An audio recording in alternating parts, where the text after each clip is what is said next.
Call the meeting for the Blackstone Millville Regional School District for Thursday, February 27, 2014. Please rise for the pledge.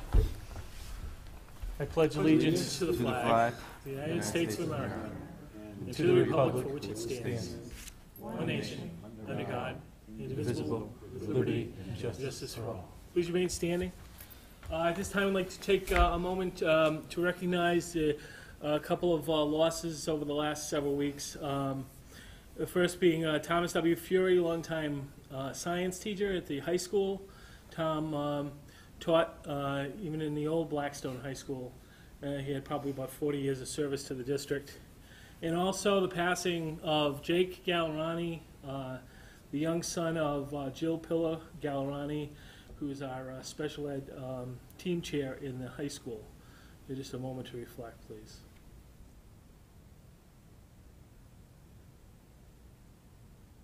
Thank you very much. Okay, we will do introduction of members. Steve Tringali from Millville. Mike Buckley from Blackstone. Brian Faulkner, Millville. Morgan McCarthy, Blackstone.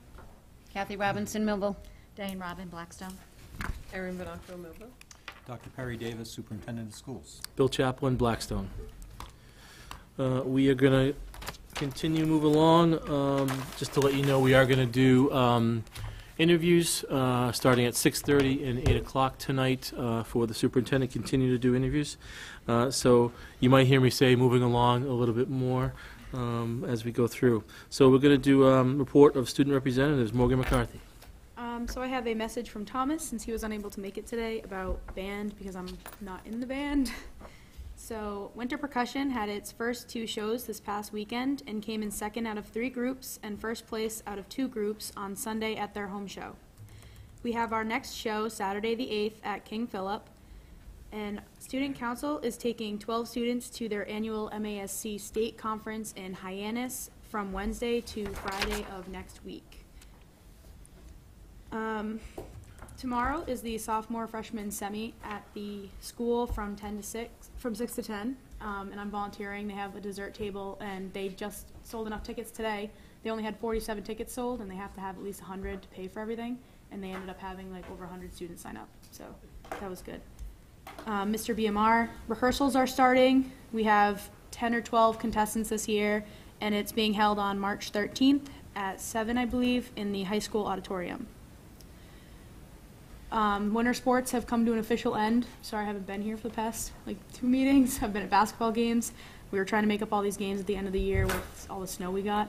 So girls and boys celebrated senior game. The boys played Douglas in a close game, and the girls beat North in their last home game, which was Monday of break. Spring sports, we have our physician coming in for spring sports, and we'll have our meeting probably in the next couple of weeks. Usually the spring sport tryouts start in the end of March. So we have basketball, softball, baseball, softball, tennis, track, and I think that's it. Yeah, for sports in the spring. Tomorrow we have a speaker coming. Chris Herron is coming to speak to the whole school, I'm pretty sure, at the same time, the last 2 periods of the day tomorrow. And some people have already heard him speak, so I know a bunch of the students are really excited to come hear him again. The NHS had their empty bowl dinner 2 weeks ago on a Wednesday, and we raised over $1,000 for the food pantry, so that was awesome. The honor roll breakfast was moved and will be held March 14th, that the NHS will sponsor on that Friday. And then we just had winter break, so there's not much more to talk about than that. Great. Questions, comments from the committee? Joe, Morgan, you spoke about your senior class to me earlier, your trip you're planning. We just, today we had an assembly about our senior class trip, and obviously it's awesome that we are allowed to go spend an overnight in New York. So we talked about the cost and how to pay for it, and got a number of students who wanted to go, and pretty much the entire class raised their hand. So I think it'll be an awesome way for us to spend time together as a class. We had Mr. Duchamp lay down the law today, too, so that was good. It's always a little lame. I think the countdown is starting then. Oh, it's up. 53 days tomorrow of days in school. So minus vacation and everything, I've had it going since we had 130 days left on one of my boards. It's an all senior class, and there's 6 of us in it. So we had the senior countdown. It's in our Spanish class. Oh. Yeah. So we've had that countdown. lesson you learn Spanish with the numbers. Yeah. In Yeah. Spanish. Great job. So, Any other comments, questions? Okay, awesome. Thank you. thank It's you. great to see you. It's good to see you too. All right, moving along, public forum. So we will do the recognition of the high school band, students, and Mr. Todd Schaefer. Welcome. As the committee knows, the band was successful this year in achieving a championship status, and we have you've authorized to purchase jackets, and we also wanted to have an opportunity for you to speak with some of the band members. We cannot, not introduce our esteemed music person at the high school, Mr. Bebo, who's in his swan song, winding it down. 50,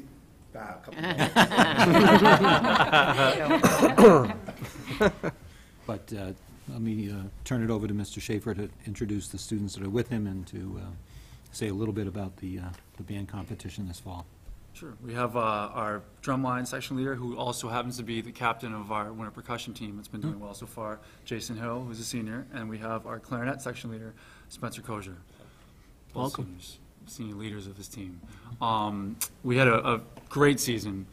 We got our 25th consecutive gold medal at the Massachusetts Instrumental Choral Conducting Association March Band Finals.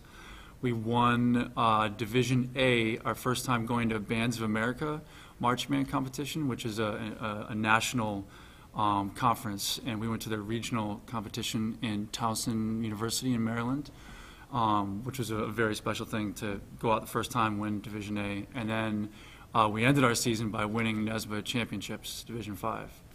So it ended up being just a whirlwind season with a great ending.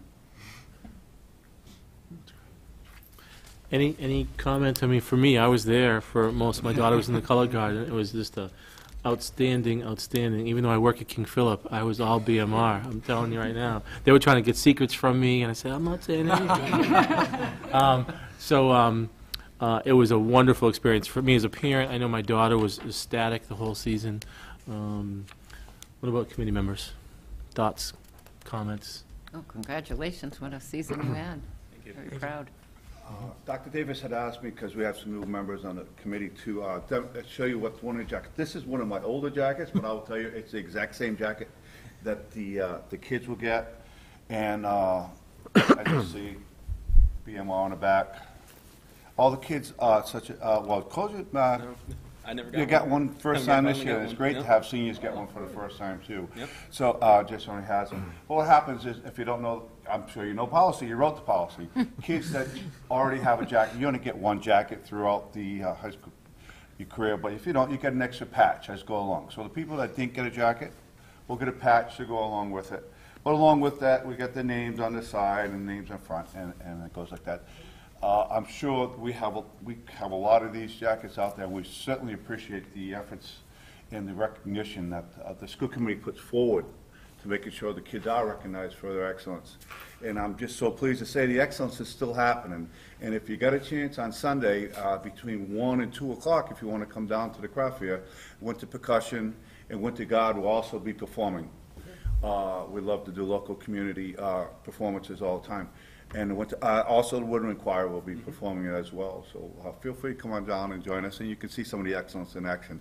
Actually, these guys are talking about the fall. I can tell you right now, Mrs. Schaefer has been working for next year's show. Probably started the day after finals as usual. That's the way it usually goes. But they're in full swing, and it's a good feeling knowing that everything's going to go in good hands, and I'm really pleased about that as well, too. I want to inform the committee that Mr. Schaefer is now going to be transitioning to the high school and actually taking Mr. Bebo's teaching position at the high school. So in addition to his work with the marching band, he will be a presence at the high school. He will be... Some big shoes, but, you know. Very big shoes. He does have big It'll be feet. good. Didn't you win the Bigfoot? At Millville, yeah. Yeah, you're all set. I was trying to remember who won. I'll leave my phone number just in case there's a problem. Yeah. You'll come to some shows, hopefully, right? Yeah, Will you yeah, stop yeah. by some shows? Actually, I'm fortunate enough to still be involved. I will continue to write the music for the band and stuff like that, so, and that will work out great, and hopefully we'll still work together as a team for a long time. So those coats look pretty warm. I'm just wondering if any of the kids will be wearing them at Thanksgiving next year, because this year they could have used them. Oh, yeah, you were right. We went out there a couple minutes early figuring to be okay because the sun was out. Boy, were we cold out there. Oh, my God, it was. And as soon as that wind hit you. Oh, it was. Oh, no, we won't need a Well, we didn't have the wind in back of the school, but when we got up the top of the hill. I will say that's the yeah. best Thanksgiving performance you guys have put on ever. Thanks. We're going to try to improve it next year, I promise. There you go. Well, I guess, do you have any other years? Is that the way that works out? Yeah. Yeah. Compared to next. next. He doesn't recall, he doesn't know about Macy's. And Yeah, well, yeah. Just on behalf, it doesn't really ever get old.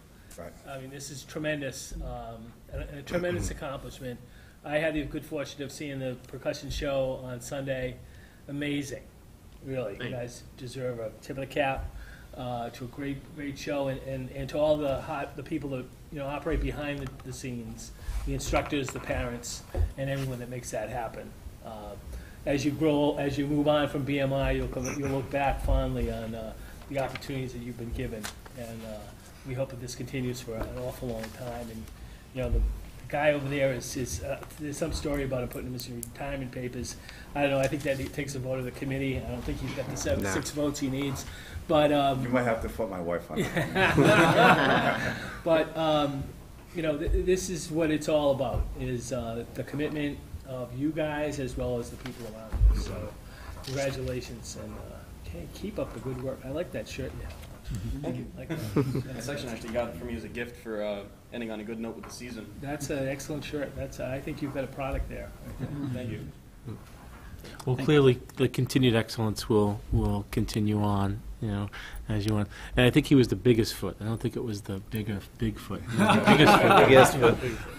So we thank you, and we look forward to many, many more championships and patches and everything else. So great. Thank you. Great job, guys. Thank you. Hey, good luck on the search committee, by the way. Oh, Yeah, yeah, I think- Thank I think you. The superintendent's hoping he gets a coat because this is his first year. So he doesn't get a patch. I'm trying to help you out. Everyone else set with the All right, moving forward, we're going to do consent agenda A. Warrants, use of school facilities, field trip requests, and minutes from the last meeting, February 13th, 2014. And the student activities account. Is Oh, it? I'm sorry. That was added. I think, Did I not get that? Reading stuff. not sure. Just to call to your attention, there's one more item to add to consent agenda A.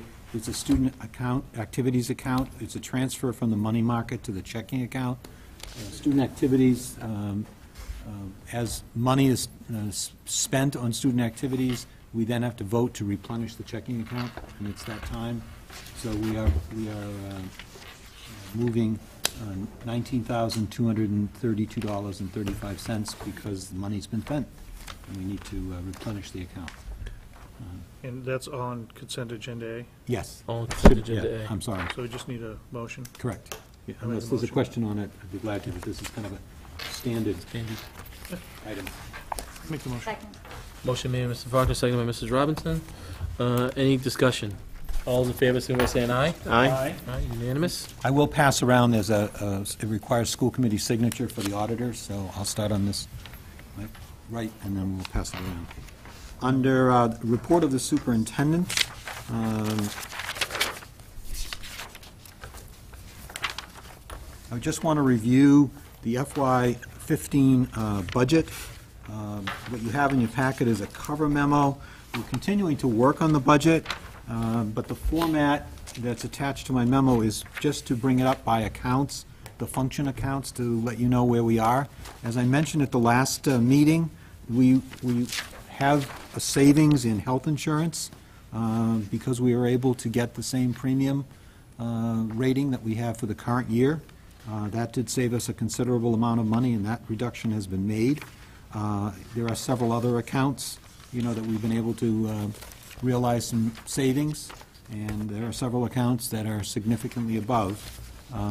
So the bottom line in the budget, as we continue to grow in the process, is still $850,000 more than the current operating budget. So I've summarized, the new personnel, special ed programs, working on instructional supply accounts, and the literacy professional development initiative. And then the reductions, as I said, we did make a reduction in special education transportation as we continue to refine what we need going forward for next year. And that's just a kind of an overview, and if there are any questions on that, and then we go to review the revenues. So whatever the pleasure of the committee is. Any questions on that? Any questions? Questions from the committee?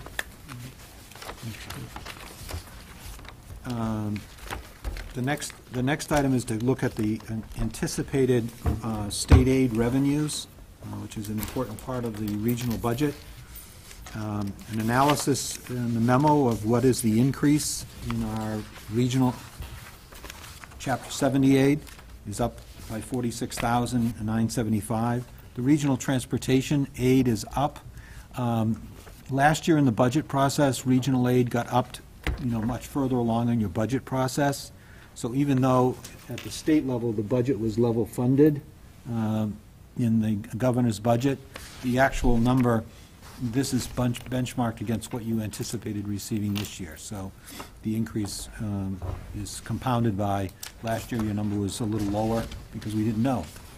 Last year when we were building the budget process was a little bit later in the calendar year, the budget year. Then the charter school tuition money, the school choice, and I just want to call your attention to school choice because we do have 28 students choiced into the district, which nets us $140,000 in additional Chapter 70 aid, and then we get a slight aid for the school lunch program. But then when you look below, beyond the receipts, we now get into the estimated charges. Our school choice exit is 50 students more than enter, so we're charged $445,000 and $445,755, which nets to about a minus 305 when you put the 140 against it. We're losing a little over $300,000 off our aid for students who are leaving Blackstone or Millville to choice to other public schools in the area. And that's a number that we have to reconcile when we bring the budget to you, looking at revenues. And just attached to that memo is what the estimated receipts look like. Now again, this is based on the governor's budget, and the process is that currently the House Ways and Means is looking at their budget, and that will be released.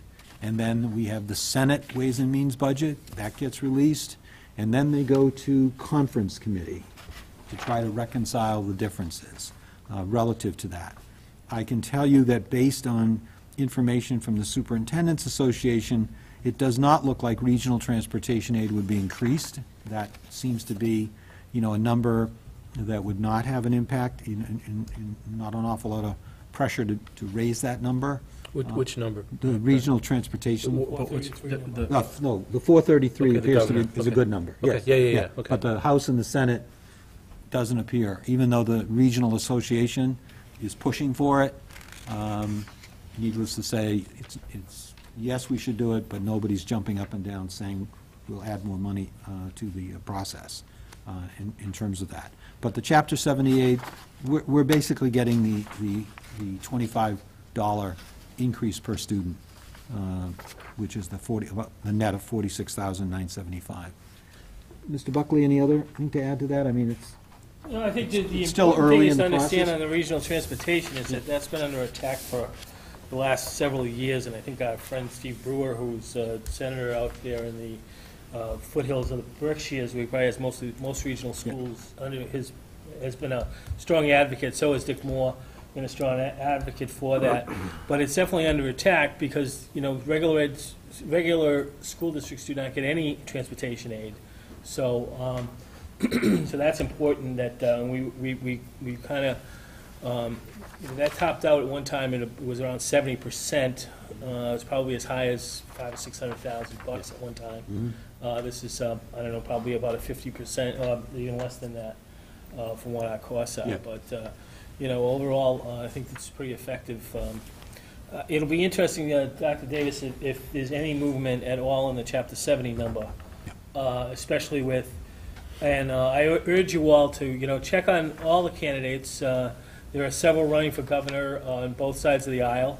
See what they have to say about the foundation budget and also what they have to say about regular ed.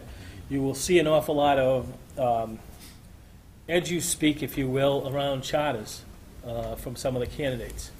And they seem to rally around the word voucher and things of that nature. Well, that doesn't help your regular ed district at all. Every dollar you lose to, every kid you lose to a charter is money that's going to come off of your Chapter 70. And just be aware of that. Speaking of which, did the Franklin charter, where do we stand with that? Do you know what that's called? The last correspondence that I saw from the commissioner, what he was recommending, interestingly, did not include the charter school in Franklin's expansion by 200 students. But it also didn't say they rejected it. Okay. So. They did act this week on two new charters Right. in the virtual school. There was a charter that was moving, they increased it, but it had originally been chartered as a K-12 school. Okay. See, Franklin was not originally, they're looking to increase their, not to become a high school, but to increase their, by over 200 students. I did not see that in the Globe reporting, and I did not see it in the commissioner's memo, but I also didn't see where he rejected it. Okay. So I honestly think it's still under review, would be my sense of it at this point. Perry, with the school choice number that you provided us, the -305. Yes. What is the trend on that in the last few years? Do you have any idea, or does anybody have any idea in terms of that? We're trying to do a more in-depth analysis of looking at, I don't know the students, and many exist at the middle and high school level to kind of see, and I'm just talking about dollar amount. It's continually increased. It's probably right. It's probably doubled in the last 3 years. And last year there was a report that the DC put out that identified the children per grade level and where they went. Yeah, we know who's out. And We get that Sims data, but the question at hand is, why did they go out? And what do we know about that, and are there any trends? When I looked at the overall data, it seemed to be gradual. There were one year there was a blip of 10 students, but for the most part it's been somewhat gradual of students going out. And that number does not include BVT? No. Right, this is just another public high school outside of our... Correct. Okay. or even a public elementary. Yeah. Because I think Correct. Yeah, I said high school. Dr. public Davis school. is saying Yeah. the blip was grade 2 in Right. Blackstone. Right. And And Prior to grade 2 or exiting grade 2? Prior. yeah, Grade 2. after So grade grade 1, they left, which is, when you look at the demographics in Blackstone, our lowest cohort is at grade 3, at, I believe, 89 students. So that's the class that For had that that. blip, those 10, Yep.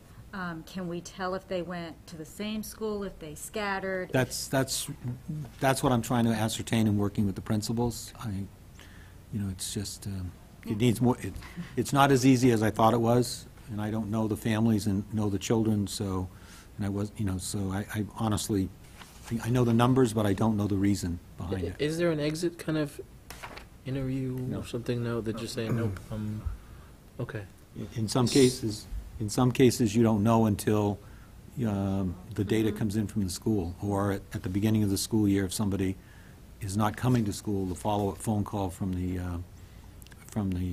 principal's office to say, gee, what happened to Mary or John, and, he now goes to school in Uxbridge or Bellingham or Mendon Upton or Milford, so the...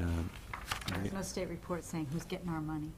No, we know, well, we actually do know those We things, do yeah. know what communities they go to, Okay. all right? Because in order for the state to do this properly, they actually send us a report through the SIMS database, because you have the right to verify, does that student still live in your town? But it's not per student. Yes, there's a set rate per student, It's the why we don't know. but the why we don't know. You know why, but historically, we've even run into situations where some districts have, in their labor agreement, the right for an employee to bring their child to school. Milford has that, or had that. So years ago, when Choice first started, we lost a lot of kids on paper, but they had never crossed the threshold. They had never been in the Billville school. They had been going, to Milford. I used to call that Cullen's surprise, because he was the superintendent over there at the time. There are some others that, maybe at middle school or high school make some life decisions, whether it's sports related or program related, and vice versa. Some we have come in that are specific for, what we have to offer here. So. Okay. All right. So this will be what I will be using and putting together for our budget hearing. And that is not our final budget, but by regional agreement, we have to hold the budget hearing and vote on the budget. And the next piece is the more intricate back page that I rely on Mr. Buckley to help take me through that process to kind of look at, our total budget in terms of where we are. I do want to share that I continue to work with the principals and with Dr. Haughey, the Director of Student Services, to continue to refine and look at all aspects of this budget. The other day, I had a meeting with the Tellstones, Elaine and Neil, to come in and talk about our bus routes, to really be able to ascertain, was there any opportunities to make reductions? There are certain nuances to our district relative to where children live, particularly on the outlying edges of Millville and Blackstone, that necessitate, transportation. Even though the bus may appear to only be 2/3 full, you can't crowd them into 3 buses in Millville, because then we would end up with some pretty excessive bus rides. We have a concentration in one part of the community for a large number of students, but then we have the outliers in terms of that bus making the route. And so, I don't know the communities that well, but I can assure everybody I sat down with the people that have been providing transportation to the community for almost 60 years to look at all of that and the size of our buses and see if there was any opportunity for us to make some reductions in the bus fleet. But I can assure you that based on almost 2 hours of looking at it, the decisions have to be made around safety. And at this point, I'm convinced that the safety factor mitigates that those bus routes not be consolidated at this point. All right. Any other questions on that part? The next memo deals with the important part of looking at the assessment of going into the operating budget, debiting the Chapter 78, but then looking at exclusionary costs. And if you look at that, and I'm working again with Mr. Buckley and relying on his experience to help kind of place some of these numbers in as we kind of build this back page for the purposes of the public hearing, and trying to looking at all of those expenses in terms of our transportation costs, special education transportation, athletic, music, et cetera. And community use, then looking at equipment, and then looking at, now debt service is not zero, but we're still working up because we have a Blackstone roof project that I have a meeting next Monday with the town administrator along with the town treasurer and our bank representative to kind of take a look at what our options are. So there is debt service. At this point, I'm just looking at that in terms of that element. Then our totals, and then looking at what our state aid, regional transportation, the net exclusionary, and then how does that divide out for the 2 towns. I know Mr. Repose is here. This is still very much a draft, working draft, so those numbers are really subject to change at this point when I look at that calculation there.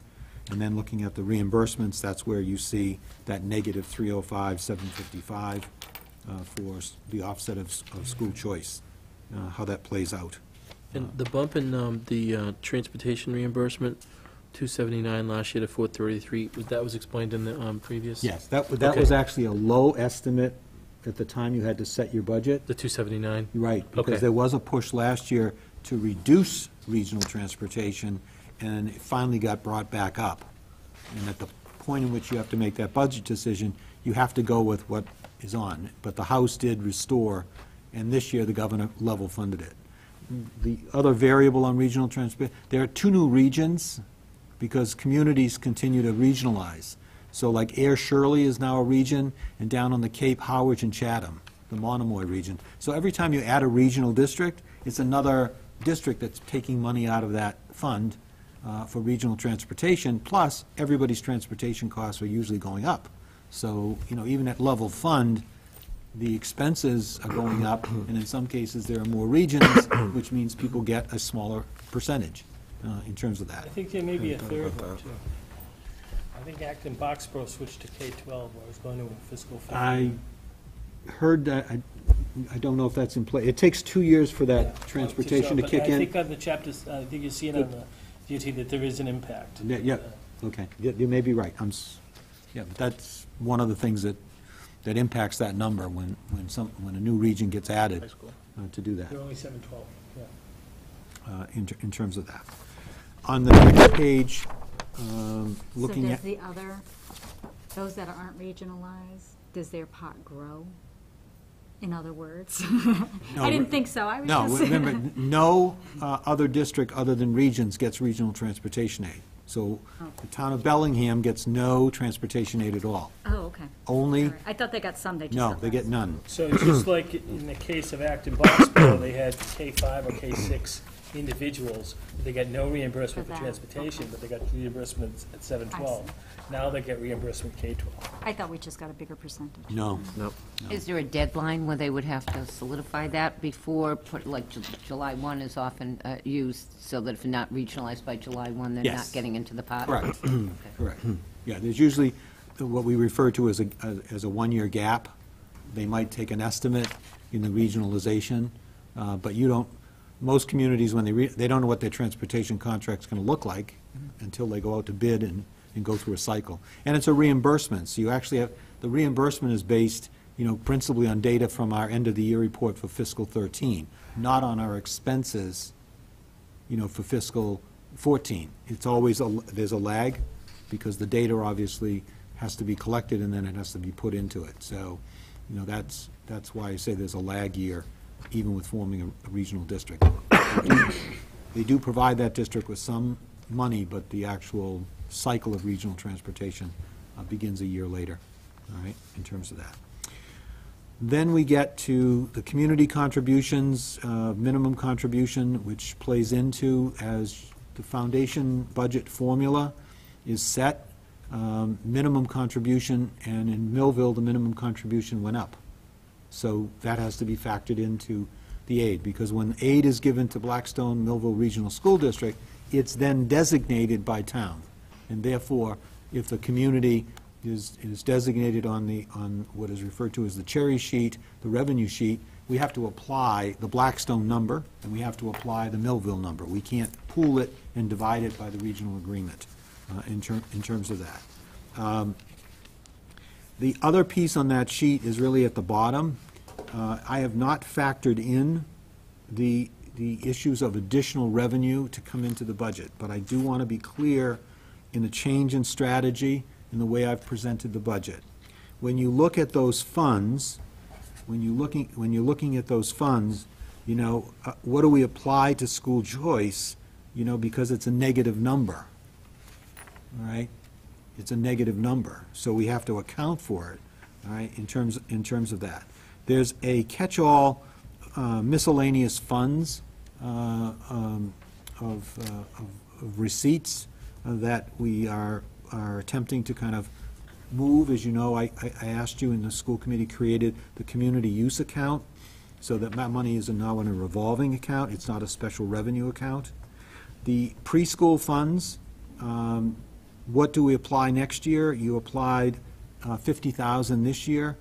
In building the budget, you'll notice in the detail, we're accommodating out of the preschool an offset against staff based on the tuitions.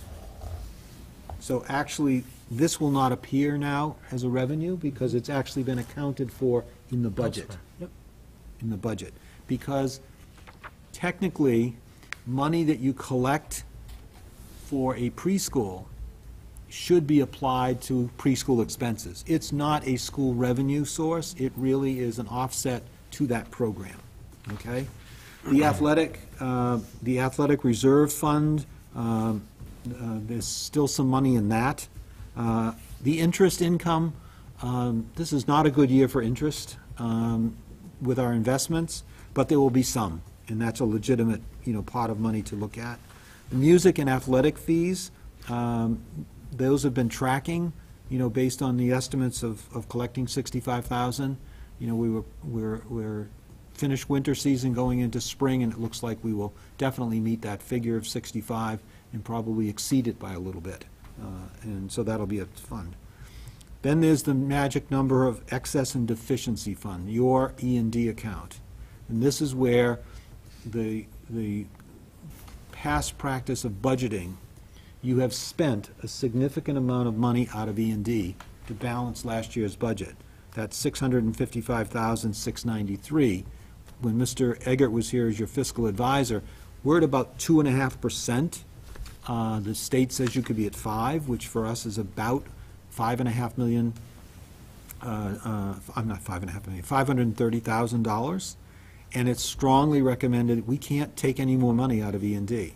However, what I'm doing now, working with Donna Scungio, is to try to identify in the current fiscal 14 budget, do we anticipate some money going to E&D? Specifically, we have some savings in health insurance.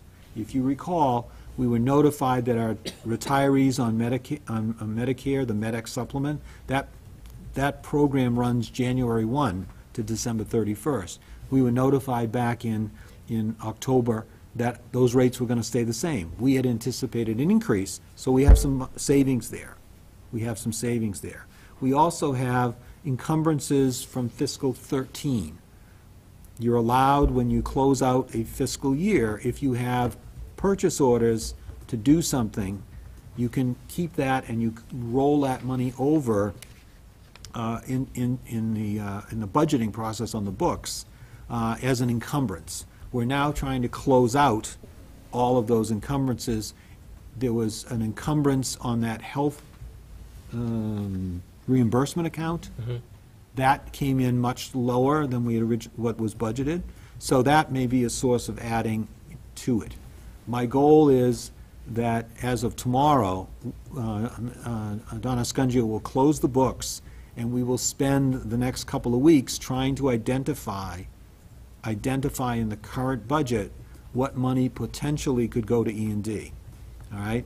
I use the term potential because I believed in November that we would have a milder heating season. And when I look at how much money we're paying for natural gas and how much we're paying for oil and how much money I'm paying for snow removal and salt and sand, we're not tracking in a positive way. We're not, in the heating accounts, I don't think we're going to exceed our budget, but we're certainly not in for savings to do that. And hopefully on the snow removal side, it won't be too bad.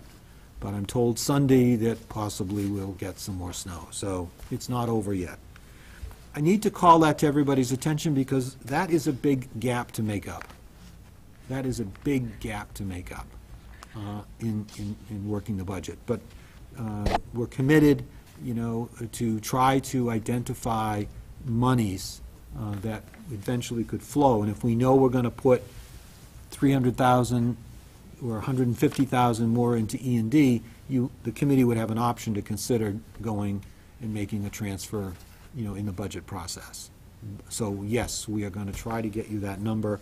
I will not have it probably for the budget hearing, but as we get closer to the actual decision of when the budget made, Mr. Buckley, that's the beginning of April, I believe. I'm sorry. The actual budget, when we have to finalize it.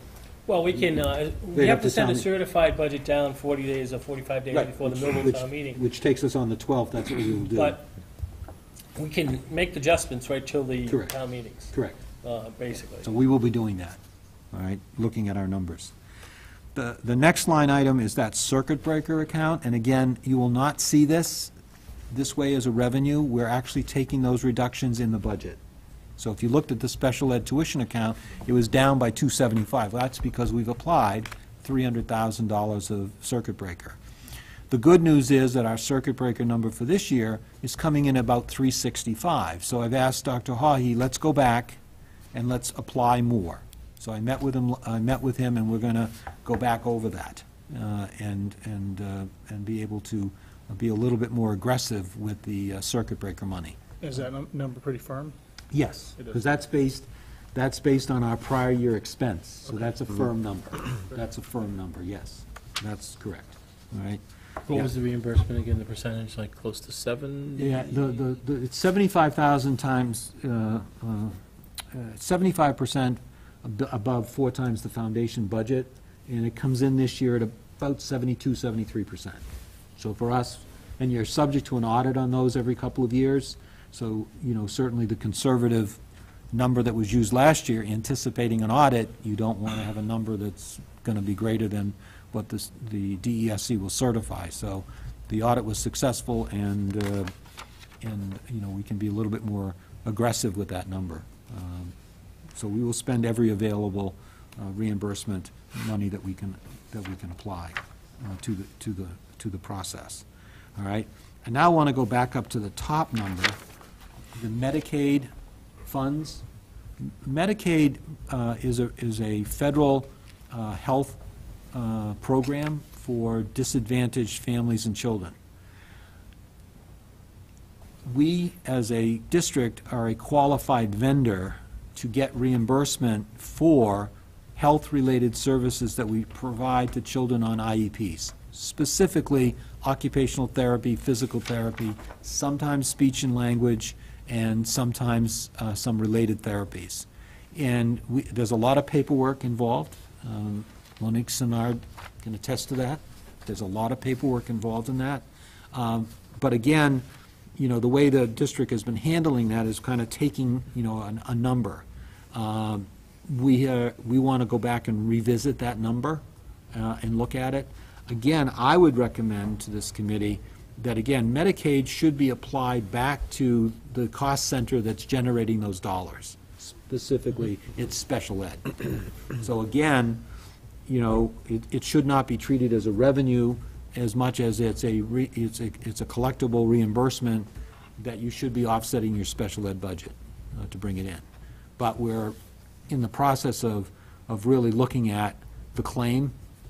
I think to date, we've only taken in about a little over $10,000, but we anticipate.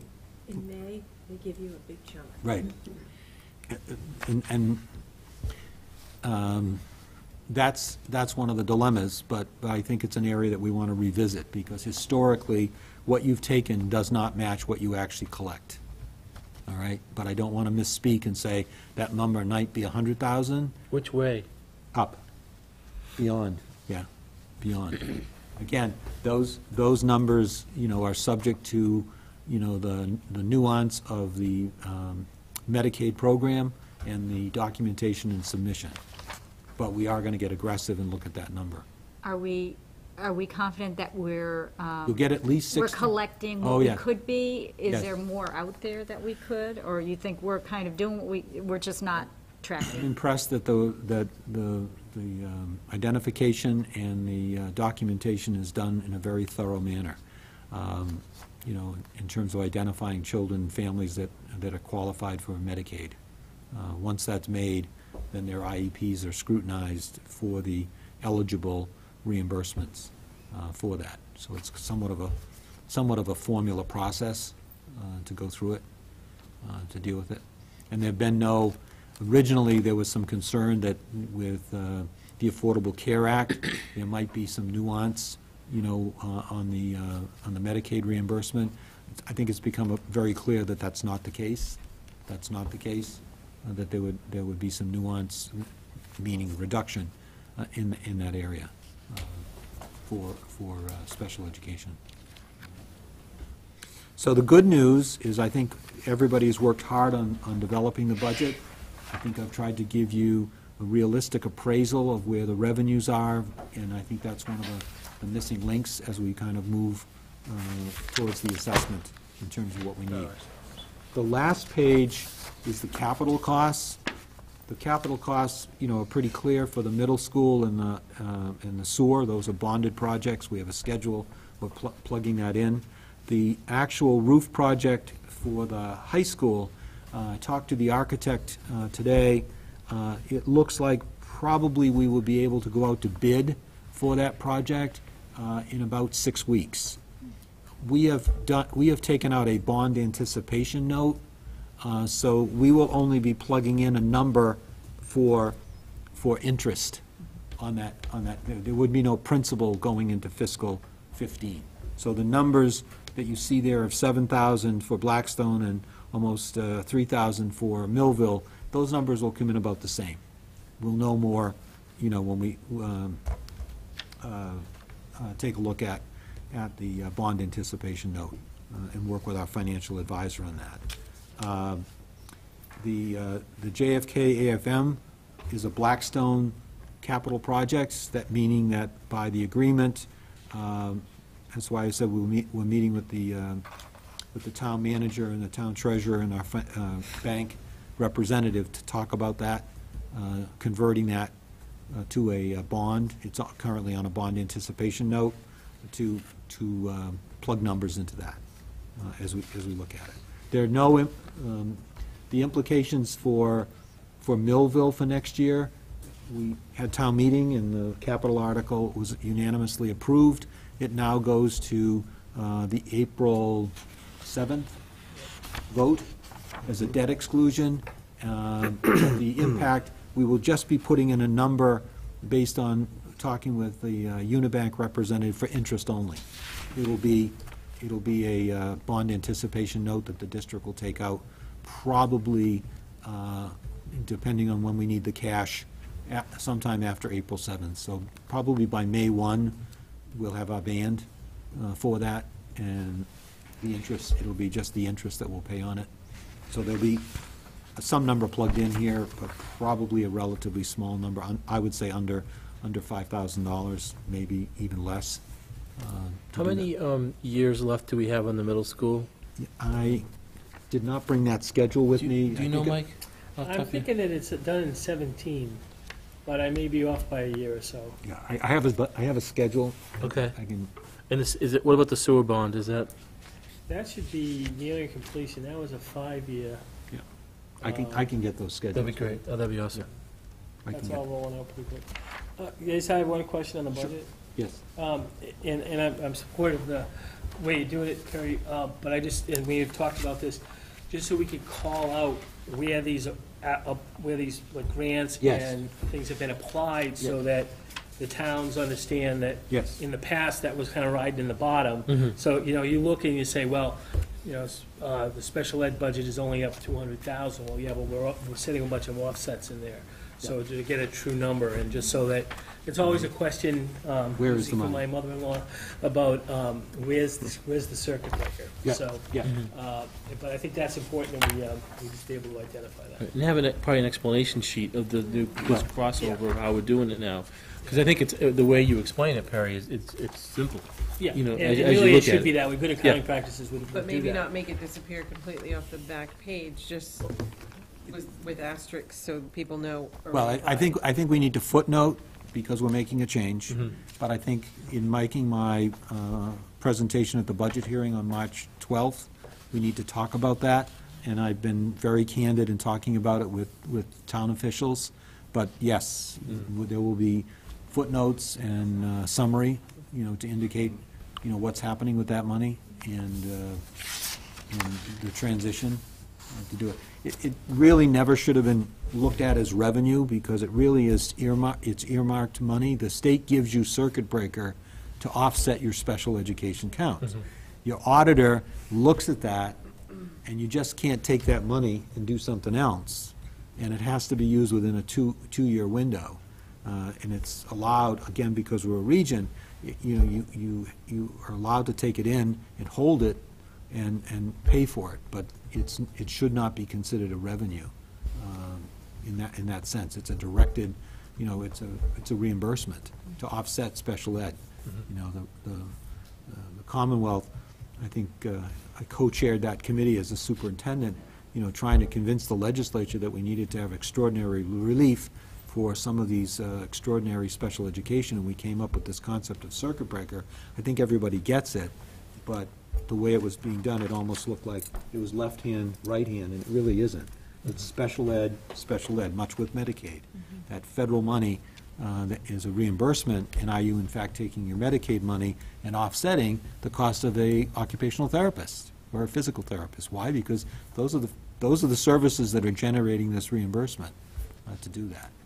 And one of the things that this committee said at the last fiscal year, after the budget, was we really wanted to have a fresh set of eyes come in and look at it and really set up a really good fiscal infrastructure, and you're doing that, Perry. So, you know, that we could further explain that as well, you know, at the public hearing. So there's actually account numbers that those offsets will correspond to. Right, if you looked at... And as a credit, it's kind of like coming in as a credit. If you look... If you look in the detail of the budget, you will see like tuition or out-of-district tuition, and that's As a where footnote for So you have an expense there, and then you have kind of like a credit below it. Well, yes. And the simple way to look at it is the preschool tuition. If you look at that, you'll see that in the budget, how that's paying for expenses in that preschool. Good. And really, when we established the preschool eons ago, that was the intent of the model students to pay into that to Correct.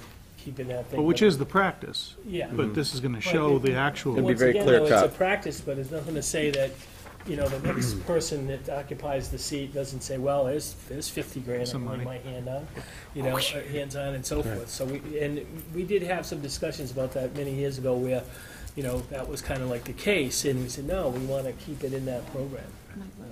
Yeah, it's good. All right. So this is, you know, clearly a draft, and, you know, the responsibility that I have at this point is to, you know, bring that forward and at the March 12th. I just want to remind the committee, you are required by regional agreement to actually vote that budget Following week. and certify it and send it off to the towns. That does send, as Mr. Buckley said, the high water mark. The law does not allow you, once you certify budget, to go higher.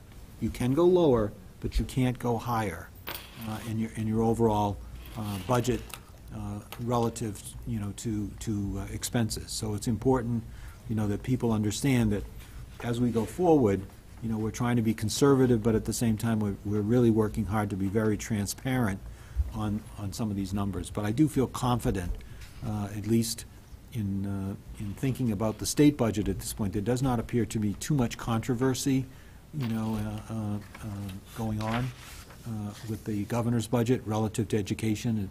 It appears to be pretty straightforward.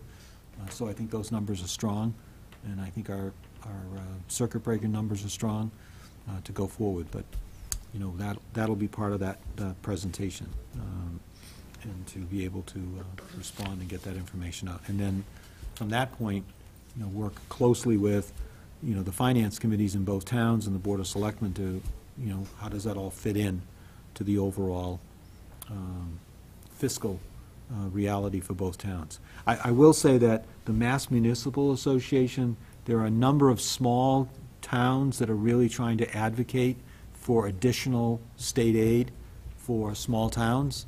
And the argument, I think, is very solid. Small communities have just as much requirement to meet some of these mandates and things they have to do, and they don't have as broad a tax base. So, I really do applaud, and I know Millville's involved in that, to try to convince the legislature, you know, that, you know, not everybody's equal, and there needs to be some recognition, you know, for the percentage of money that some communities have to put forth to things that you just have to have. You have to have police, you got to have fire, and it's spread. You got to have schools, and when you're a smaller community with a smaller tax base, it's a much more difficult, you know, thing to come by. I think it's more on the municipal side to get that aid, not so much on the school side. But I think on the municipal side, that is certainly something that I would support, you know, as a superintendent of providing additional assistance. It's not as dramatic in Blackstone, but, you know, Millville, particularly a population of under 4,000, and we got a number of communities on Berkshire's on the Cape that, you know, suffer from some of that dilemma of providing basic services on a tax base that's relatively small, given the population in the community, to deal with it. So, all right. Any questions on any of that? All right. Just one comment. Sure. Thank you, Dr. Davis, for your including me in the process, and I want you to know that, I want the committee members to know that this was a very good process between himself and Ms. Scungio and the other members of the office staff to put all this stuff together. I think we're in a very good place in comparison where we've been in past years as far as knowing the numbers. Really a record-setting date to have firm BCBS numbers. That's usually something we're still chasing close to the town meeting. It creates for a lot of anxiety and a lot of uncertainty, and I just want to applaud the staff for this, and we'll be working closely to tie this all in. But a much more direct, open understanding of what we're trying to accomplish. So, Agreed. you should be commended for that. Yes, and I We'll do. buy you a jacket. So. But I do have to, you know, Mr. Buckley mentioned it, but Donna Scungio is really, really, really helpful, you know, in crunching a lot of the numbers. She and I can meet, but there's a lot of detail work, as well as Monique and Tina in the office. They've been very helpful in collecting the data and putting it together. I mean, the health insurance alone, once we knew, we had to go back and audit, how many people do we have in health insurance? How many retirees? Let's match that up.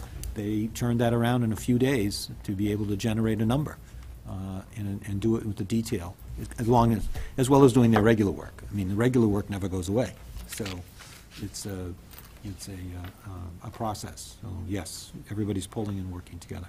All right.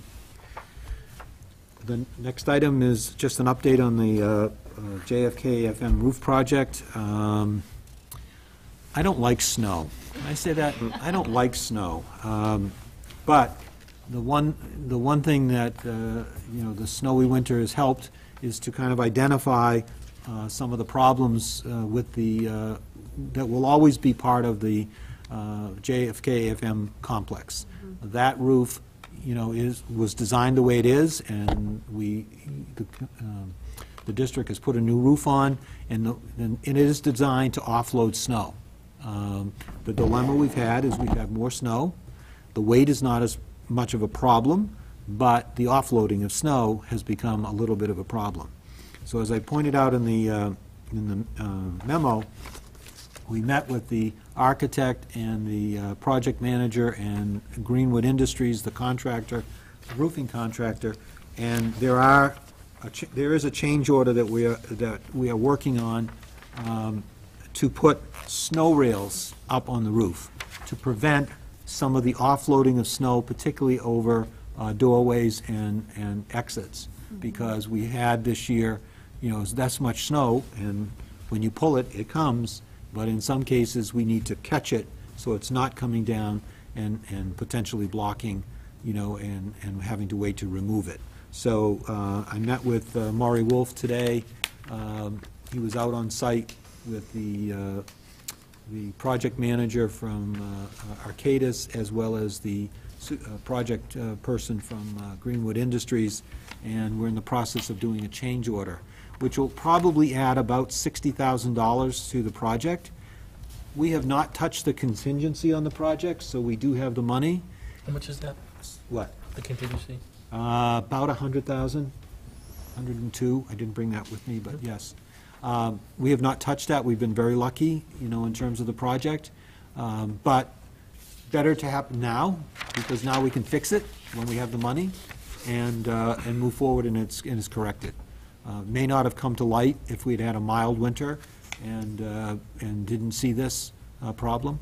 I also have to commend that we've had to kind of rethink our snow removal process at the school, utilizing the tractor that does, at the high school, we use it mostly for lawn maintenance. It has a small bucket on it to go down and move some of the snow, and quite frankly, to thank Mr. Sullivan in the Blackstone Highway Department to bring one of their big payloaders down, because eventually, there's just no place to put it around the building in front. When it offloads, we have to have something that comes in, scoops, and moves it. So it has caused us to kind of rethink, the kind of coordination that we need, and to be able to do it. So we're learning a little bit, but it does look like, we'll have a change order in the $60,000 range. That now has to go through submittals from Greenwood back to the designer, Demisi and Wolf, and then it goes to the OPM and negotiated, but. So on the map here, Yes. is it I'm counting 9 Yeah. snow rails above every door? Actually, the meeting they had today, they're adding 4 more. Okay. All And then does that include, when you spoke about the harnessing system, is that involved in this, or is that a separate? That's a separate issue. Okay. The harnessing system, Was that funded already? the harnessing system was part of the original contract. It was We- not installed. We mentioned So- to the contractor, or to the OPM, Yeah.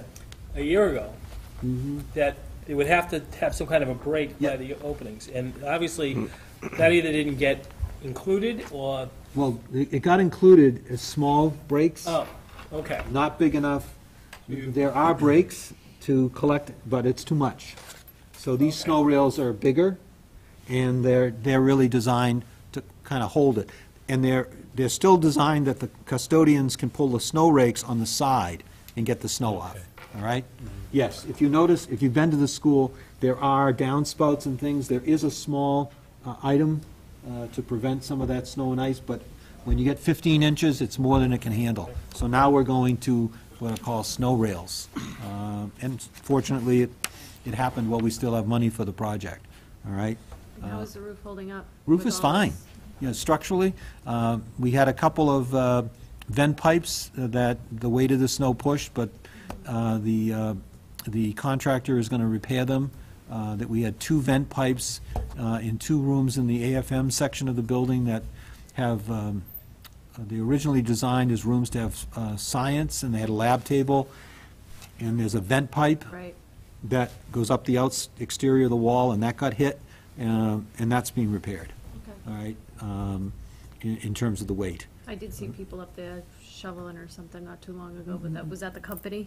The only people allowed on the roof are actually employees of Greenwood Industries, because there is no safety harness up Right. there, but those people are licensed roofers, so therefore they get to do things that we can't. Right. And that's who we've hired to come in and grab the snow and pull it. I was there one day, and it's like an avalanche. Once you get it started, Goes. it goes. It goes. And incidentally, over the February vacation, where we had a little bit of the thaw, and we got some, we did pick up some leaks, and Greenwood, they're responsible for that, and they continue. There's a guarantee that, come spring, they will continue to chase some leaks. That's not uncommon in any roof project, to have some of those things happen, but, that's still part of the contract. But we did have a half a dozen areas that we popped. Ceiling tiles got stained, and those were all marked and reported in the contract. So Greenwood will fix those as we go forward at this point. So, the good news is the system's working the way it's designed to work. The snow load, I gave you a copy of the structural engineer's, letter. However, as with any letter, there are needs. That's why we put that safety system. When you get snow in addition, 12 inches or more, that's why somebody needs to go up there and start taking it down. All right? More for, not so much for the weight as much as the fact that the system is designed to offload, and we might as well do it in a controlled environment by pushing it off to do that. So that project will be concluded as we go forward. The last item on roofs is the town meeting in in Millville on Monday the 24th. Several members of the committee were there. Mr. Repose is here from the Board of Selectmen, and he made the presentation and answered questions, and meeting was called to order at 7 o'clock, and I think it was adjourned at 7:20. I think everybody felt good, and now it's now the ballot question for the debt exclusion to kind of go forward, so, thank I you. just want to point out that I think the quickness of it was due to your thorough presentation, and it was nice to have you there. If you could be available April 7th at the entrance to the polls. Actually, But, I mean, it was. I'm you- precluded by law I know. as an employee to be anywhere near that, but any question about the roof, I did have one gentleman that was at the town meeting that emailed me with a question, and I emailed him back, with a response. But once it's on a ballot, as your employee, you can't, I can answer questions, but I can't advocate or take a position. But I can answer questions. You did a great job, so thank you for doing that for us. I'd just like to echo that. It was amazing. I mean, you just went through, there was not one question. I don't think I've been to any town meeting ever where there's been no questions whatsoever. Not one neighbor. Not one. How was the attendance? There were 50. 50 is what they ended up with, but and somebody So a else few had people said they walked had in. questions, but they thought that your overview had answered them. They were there with questions, but you had answered them before they even got to ask them, so that. And I have to thank, Mr. Raposa and the Finance Committee, because when we did the presentation the week before, they made suggestions that I should anticipate a few questions, and it would be good to do a Q&A as part of my presentation. Slide, yep. So the data was on the slide. I didn't use a PowerPoint. I just spoke to it, and I think that was helpful. So I think so, appreciate the feedback that we got when we made the presentation to the Finance Committee, because clearly, I could anticipate those questions and prepare them. So, yes. Great. That's all I have, Mr. Chairman. Great. So moving along, we will go to subcommittee reports. Superintendent search, we're in that process right now. We're going to be having 2 more interviews tonight and 2 more interviews one Wednesday. Can I just say, and I don't know if I said this the last time, I know we thanked the screening committee, but I really wanted to thank Mr. Cameron, the staff here at the middle school, specifically Mrs. Arquetto, for helping out, Mrs. Levitt, Mrs. Sheridan and her staff put together some stuff for us. And we heard last night from one of the candidates, but we heard also from Dr. Burke, that the candidates that came in to be interviewed by the screening committee really complimented us on our professionalism, and we were organized, and that was a direct result of the staff and the efforts that they put in. So I don't know if I said that the last time, but I wanted to get that out. No, well said. Strategic planning? Nothing, but I owe you a non-draft copy of the plan, and I'll get that to you as soon as possible. And so next meeting, we can get that on, next, It's until April. oh, I don't- it's not till April? We have a meeting after have the the- public hearing. Correct. After the and public that's- hearing. So that's it, okay. Yeah. Anything else? The policy review, regional agreement, public relations. We're doing the open house this Saturday for both the elementary schools, 10 o'clock at the complex, and 11:15 at Millville. So I figure we'll just travel over as a pack. And then the following Saturday, the 8th, we will be doing the middle school and the high school. So we hope many people attend that. People that haven't been in the building in a while, we welcome. There'll be some talking points about each of the buildings and so forth. Budget, you've heard about throughout the meeting, and facilities. Nothing to report. Okay. So public forum? Okay. I just had a comment. When we went to the Board of Selectmen's meeting, Joe, we announced that Millville Elementary was going to be at 10 o'clock. That's initially, I think, what we had heard and told everybody on camera. So I don't know if your board's confused, because I was planning to go to Millville Elementary at 10 myself. So will you let your board know we will not be there until 11? That announcement has been made or corrected. Oh, good. Okay. Thank you. Thank you. Okay, committee forum. So like what Mr. Buckley said, I was at the Winter Percussion Show this past weekend. It was great. I know they're having the craft fair this coming weekend. Hope to see a lot of people out there again. I'm not sure, is this live? Is this on it live? Well, Yes. you know, if you're watching this live, you have 10 minutes to get down and hear and listen to the first interview tonight. And the interview tonight's at 6:30 and 8. So this is your chance to see and hear the candidates for probably the most important job in the two towns, the superintendent of schools. So hats off to the screening committee for a great job, and thank you, Diane, for calling out those folks that have contributed, and kind of excited about hearing our next two candidates in the next week. So that's about it. And we have lots of free parking. Lots of good talking. Real valid, too. Yeah, there we go. I have nothing. I'm all set. The sign out in front of JFK and AFM. It's awesome. Looks really good. Drove by, read the Open house? open house, yeah. Just want to thank Depot for organizing that and putting that through. It was nice to see a sign up. Okay, and I'm good too. So at this point, rather than adjourn the meeting, we're going to take a 5-minute, 6-minute recess, and we will resume our interviews for the finalists for the superintendent.